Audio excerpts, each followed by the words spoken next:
wabarakatuh. Perkenalkan, nama saya Silvi Wahyuni SPD. Saya guru kimia di SMK MJPS 3 Kota Tasikmalaya. Saat ini saya tercatat sebagai mahasiswi PPG dalam jabatan kategori 1 gelombang 2 Universitas Bengkulu. Hari ini Senin tanggal 12 Juni 2023 saya akan melaksanakan praktik pembelajaran di kelas 10 Rekayasa Perangkat Lunak dengan mengambil materi larutan asam basa dan menerapkan model pembelajaran problem based learning sebagai salah satu syarat uji kinerja UKM PPG dalam jabatan tahun 2023. Selamat menyaksikan. Terima kasih.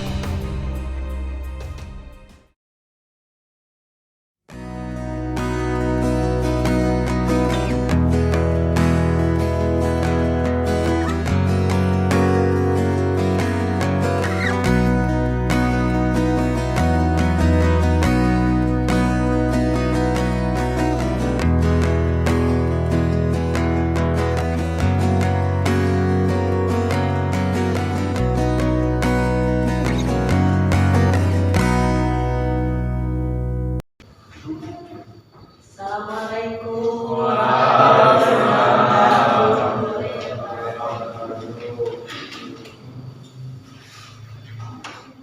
Gimana kabarnya anak-anak hari ini? Baik, Bu. Alhamdulillah ya. Semua pada sehat. Nah, sebelum memulai pembelajaran hari ini, kita kondisikan dulu kelasnya. Barangkali ada sampah, kemudian posisi duduknya yang rapi. Silahkan, kalau ada sampah silahkan dibuang dulu ke luar. Ya, sip. Oke.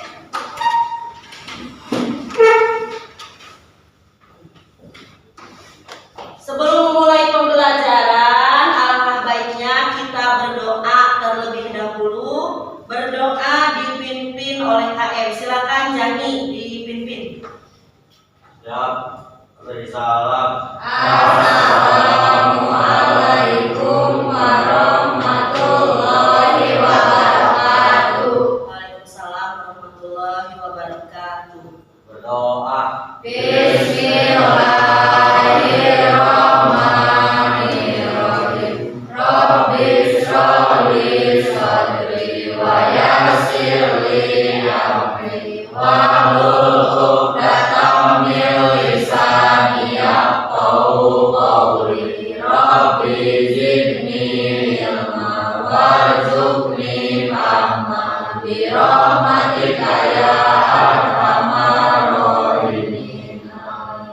Ya, terima kasih ya. Selanjutnya Ibu akan mengecek kehadiran ya.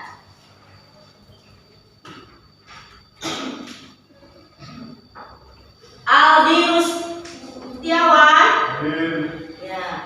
Edi Sudrajat, Egi Nur Alam, Elga Mia Cahyati, Epi, Faris, Imam. Oh, izin, kenapa sakit? Ya, kita doakan ya, semoga Imam cepat sembuh ya, bisa belajar lagi. Jani, Jipan, Kakak, Rizky Aditya, ya. Januar, oh sakit juga, ya. Ahmal, Fatma, Hanifah. Oke. Ya, kita doakan ya teman kita yang tidak bisa sekolah, yang sakit, semoga cepat sembuh ya. Oh, ada yang belum di absen. Oh ya, Ihsan ya. Ihsan sehat Ihsan. Alhamdulillah ya. Ya.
Ya. Basa adalah senyawa yang jika dilarutkan dalam air akan melepaskan ion oksigen. Ion OH- ya. Jadi menurut Arrhenius, asam itu adalah senyawa yang jika dilarutkan dalam air itu akan menghasilkan ion H+. Kalau basa itu adalah senyawa yang jika dilarutkan dalam air itu akan melepaskan ion OH-. Ya. Nah, setelah Arrhenius kemarin sudah dijelaskan menurut siapa lagi? Bronsted Lowry. Ya, menurut Bronsted Lowry apa itu asam dan basa? Ada yang masih ingat? Epi, gimana Pi?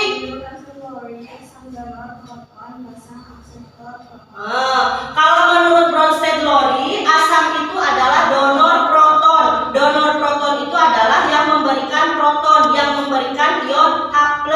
Nah, kalau basanya itu adalah akseptor proton. Kalau ada yang memberi berarti ada yang menerima proton. Itu menurut Bronsted Lowry. Ya. Kemudian satu lagi teori menurut siapa? Ya, Lewis. Apa menurut Lewis? Oh, apa gimana? Menurut Lewis, pengertian asam merupakan suatu zat yang menerima pasangan elektron Ya. dan basa zat yang melepaskan pasangan elektron. Oke ya, alhamdulillah ya materi minggu kemarin kalian ini masih ingat. Nah, kemarin juga Ibu sudah menyuruh kalian untuk membaca modul ya kimia tentang sifat larutan asam dan basa ya.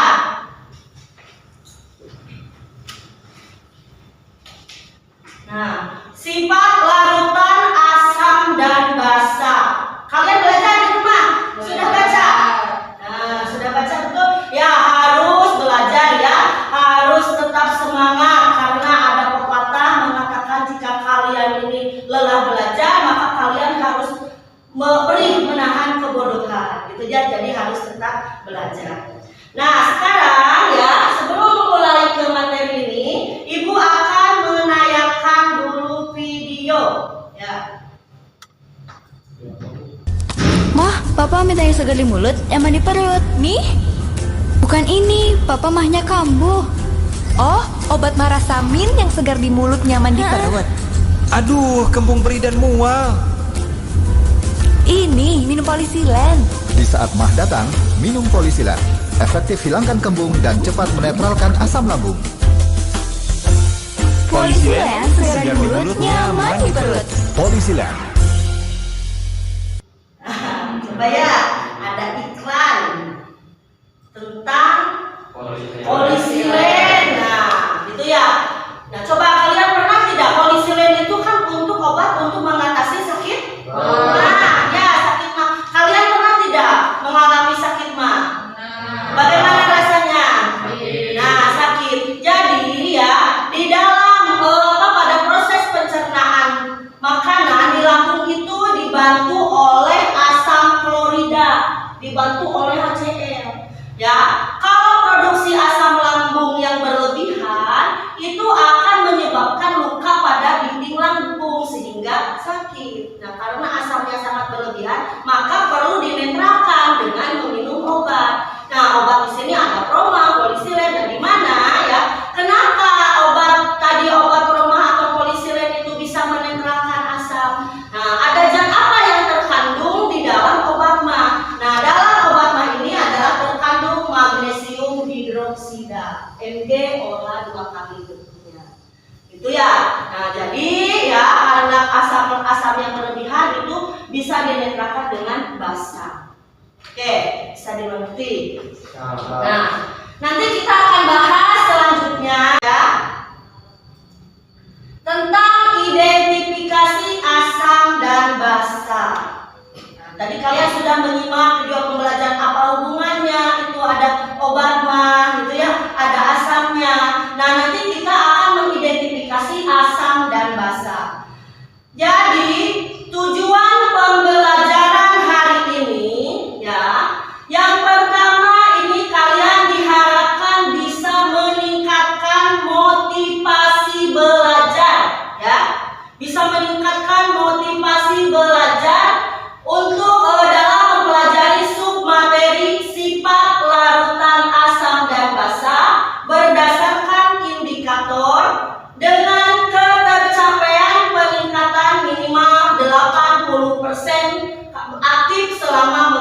pembelajaran. Yang kedua, tujuan pembelajarannya ya, nanti kalian ini akan melakukan percobaan, akan melakukan praktikum sederhana. Diharapkan kalian ini bisa memecahkan masalah yang ada dalam kehidupan sehari-hari ya, menggunakan konsep sifat larutan asam dan basa berdasarkan indikator kertas lakmus, kertas universal, dan indikator alam dengan teliti dan benar.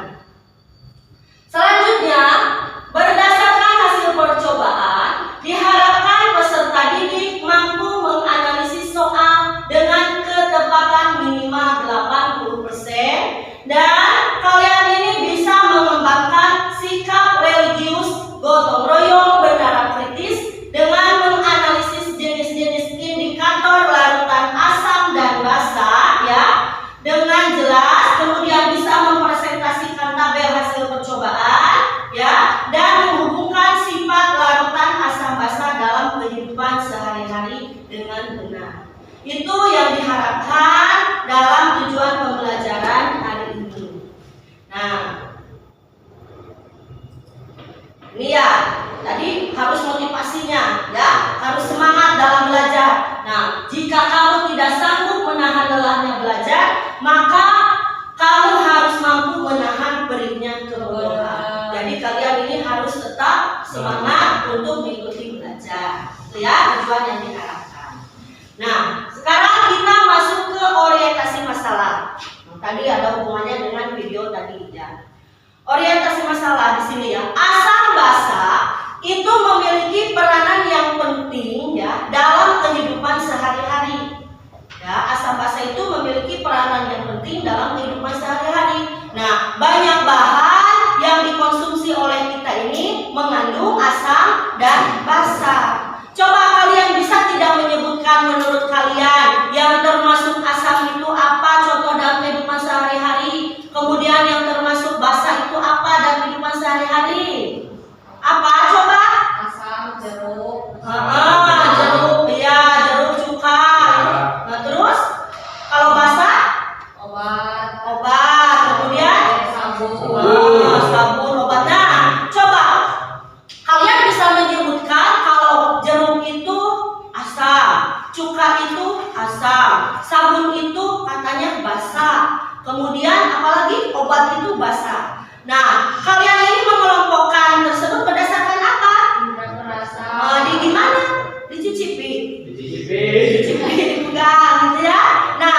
Nah sekarang apakah semua larutan, kalau kita mau menentukan larutan ini bersifat asam atau basa, itu harus semua dicicipi? Tidak ya. Nah, jangan, sangat berbahaya ya untuk mengidentifikasi suatu larutan asam dan basa itu tidak semuanya harus dicicipi atau dipegang. Contohnya misalkan ya, kalian ini misalkan ada asam sulfat. Rumus molekul asam sulfat ini adalah H2SO4. Ya, itu merupakan larutan asam. Kalau dalam kehidupan sehari-hari ini aki. Nah, asam sulfat air aki. Ya. Nah, kalau masa air aki mau dicicipi, tidak ada. Nah, kalau misalkan air aki ini kena tangan akan melepuh. Kalau kena mata akan buta. Gitu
gitu ya, gitu kan, termasuk asam.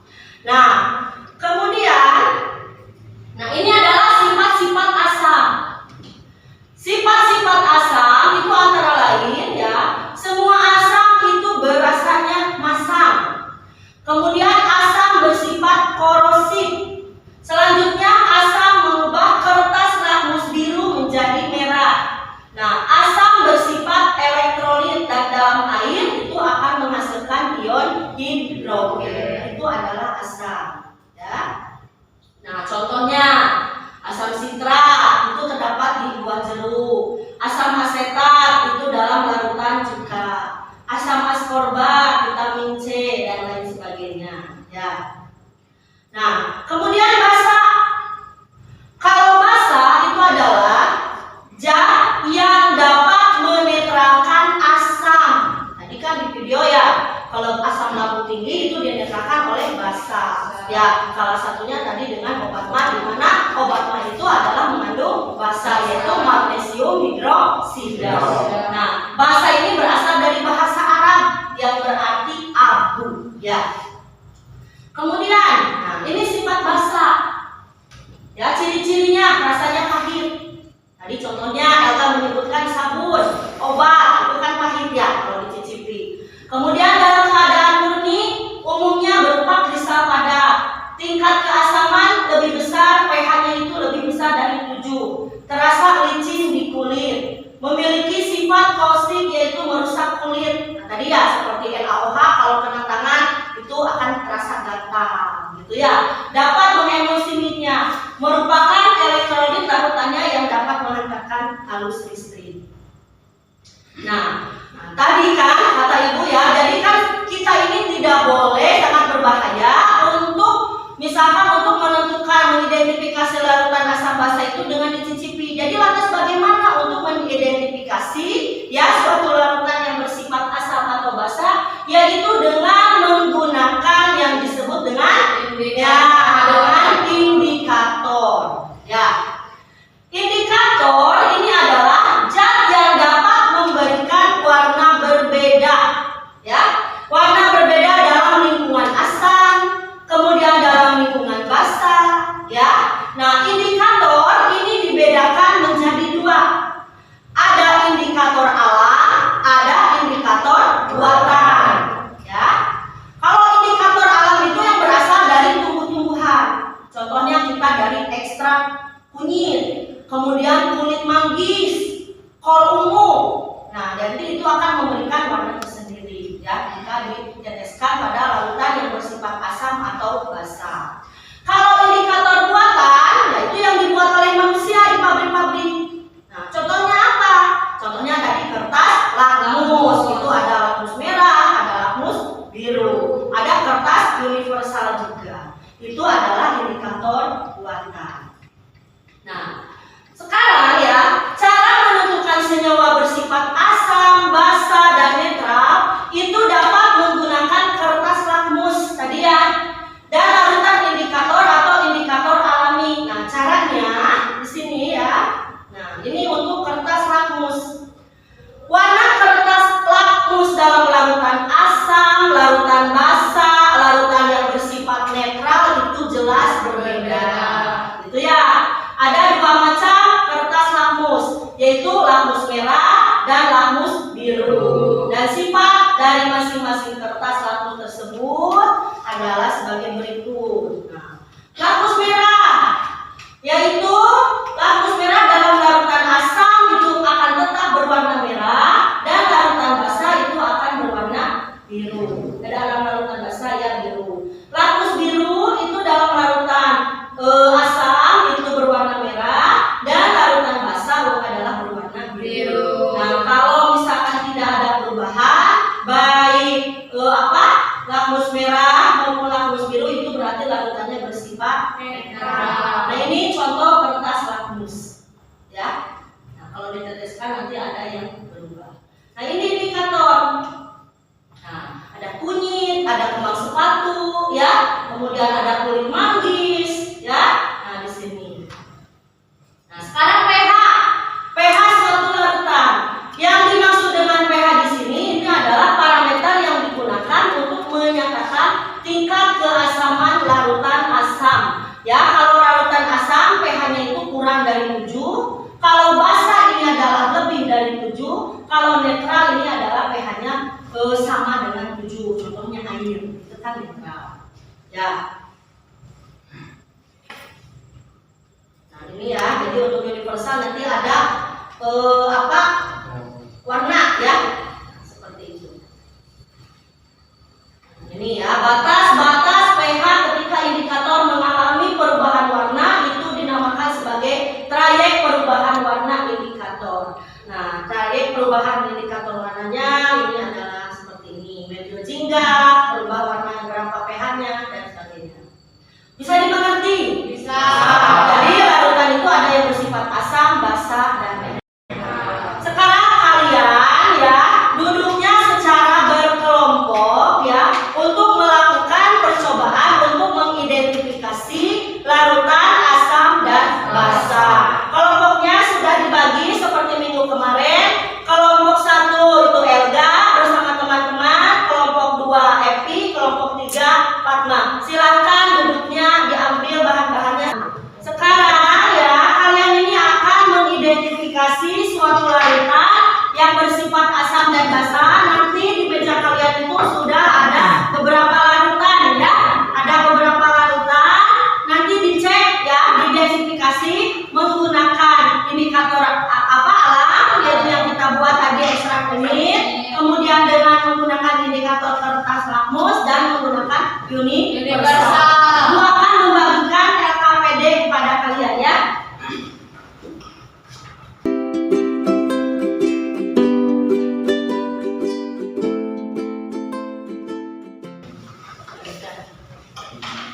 Oke, semua sudah kebagian? Nah, sekarang coba diskusikan ya dengan kelompok kalian, bagi tugas ya, kemudian pelajari itu di LKPD ya, langkah-langkah prosedur yang akan dikerjakan. Sudah paham? Ada yang mau ditanyakan untuk langkah kerjanya? Nah, ada yang ditanyakan? Nanti di sini ada praktek tes ya. Perhatikan dulu.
Ya, simpan dulu.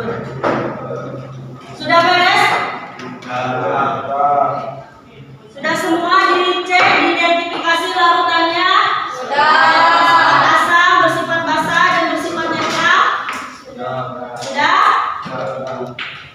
Nah sekarang ya,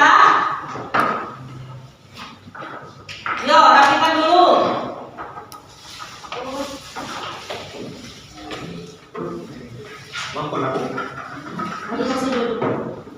Sudah? Sudah beres? Sudah. Nah, sekarang kalian menyajikan hasil karya kalian dengan mempresentasikan yang masing-masing kelompok hasil percobaannya. Coba kelompok 1 dulu. Elga, presentasikan ke depan bersama teman-temannya. Silakan. Perkenalkan, kami dari kelompok 1 akan mempresentasikan hasil percobaan. Perkenalkan, nama saya Gabriel Cahyati. Perkenalkan, nama saya Hadi. Perkenalkan, nama saya Hadi. Perkenalkan, nama saya Iqbal. Nama saya Farid. Baca dulu. Ini akan mempercobakan identifikasi asam basa dengan menggunakan indikator kertas. Sekian dari kami. Wassalamualaikum warahmatullahi wabarakatuh. Assalamualaikum warahmatullahi wabarakatuh. Waalaikumsalam warahmatullahi wabarakatuh.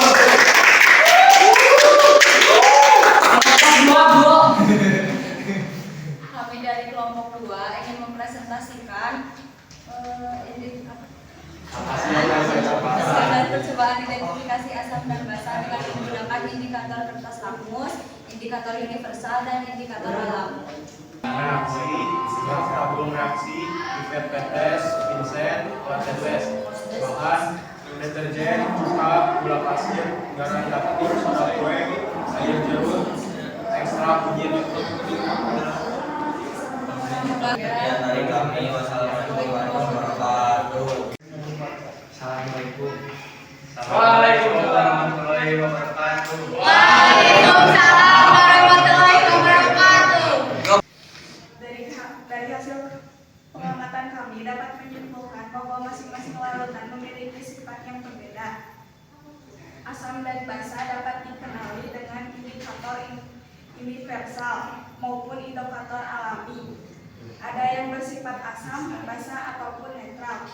Hal ini ditentukan oleh tidak adanya ion H untuk asam dan ion OH untuk basa. Sekian dari kami. Assalamualaikum warahmatullahi wabarakatuh. Ya, kita sudah melakukan percobaan mengidentifikasi suatu larutan. Ada yang bersifat asam, basa, dan netral. Nah, coba kita simpulkan. Siapa di antara kalian yang bisa menyimpulkan? Oke, Fatma, silakan. Dari hasil percobaan tadi disimpulkan. Untuk mengetahui sifat larutan bisa diidentifikasi menggunakan indikator. Indikator yang digunakan yaitu pertama indikator kertas lakmus. Pada asam, kertas lakmus biru berubah menjadi merah. Pada larutan basa, kertas lakmus merah berubah menjadi biru. Dan pada larutan netral, kertas lakmus tetap tidak ada perubahan warna. Yang kedua, indikator universal. Dan yang ketiga, indikator alami, salah satunya menggunakan ekstrak kunyit. Pada larutan asam akan menjadi kuning cerah, dan pada larutan basa akan ada perubahan warna jingga kecoklatan. Dan pada larutan netral akan menjadi berwarna kuning. Oke ya, jadi kita bisa menyimpulkan dari hasil percobaan tadi untuk mengidentifikasi suatu larutan asam dan basa itu dengan menggunakan indikator, yaitu dengan indikator kertas lakmus, dengan kertas universal, dan dengan apa satu lagi? Dengan indikator alam yang kalian punya buat itu adalah ekstrak kunyit. Nah sekarang ibu akan memberikan penghargaan. Tadi ibu sudah menilai kelompok mana yang kinerjanya bagus selama melaksanakan percobaan tersebut, ya. Ada kue nanti ibu berikan. Tadi ibu sudah menilai kelompok Fatma yang paling baik.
Nah, sekarang ya dibuka HP-nya. Kalian isi ya angket motivasi ya, motivasi belajar. Linknya sudah Ibu bagikan di WA. Silakan dibuka. Ayo di sini.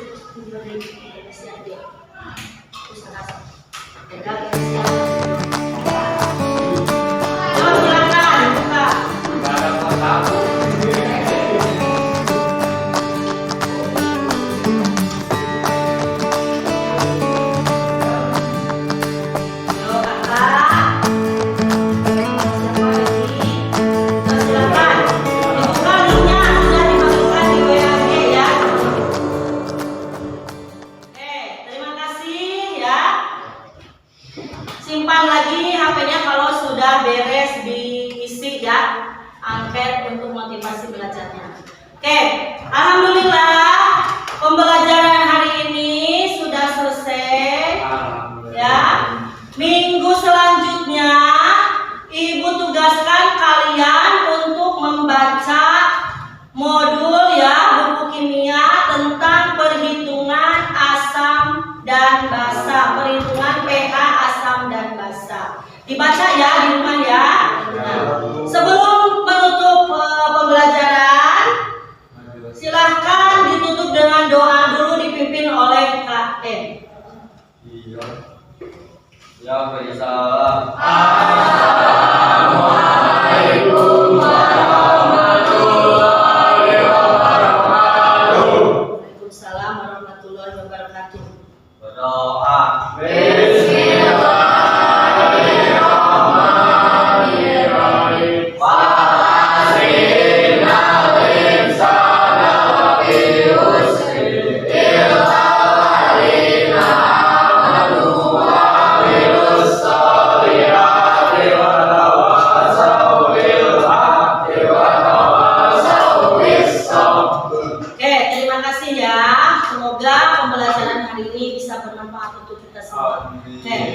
Assalamualaikum warahmatullahi wabarakatuh.